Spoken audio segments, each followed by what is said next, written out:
আসসালামু আলাইকুম, hello everyone.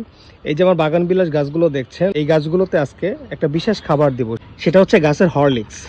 এই গাছের হরলিক্সটা কীভাবে বানিয়েছি গত ভিডিওতে আমি বলে দিয়েছিলাম, সরষের খোল এবং ডিএপি দিয়ে।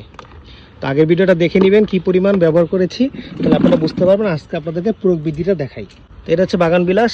এখানে হচ্ছে আমি যতটুকু পরিমাণ লাগে, আসলে নর্মালি যে পরিমাণ পানি দিই অতটুকু পরিমাণই আমি দিব, এতটুকু পরিমাণই এনাফ। এখানে আরও একটি গাছ আছে, এই আম গাছটার পিছনে, এটাও একটা বাগান বিলাস।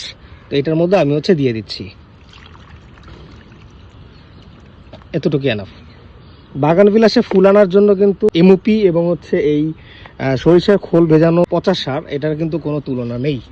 তারপরে এটা 1 সপ্তাহ থেকে 10 দিন পর পর দিতে পারবেন। এতে গাছে অনেক বেশি ফুল আসবে। ও হরমোনের কথাটা এখন পর্যন্ত বলা হয়নি।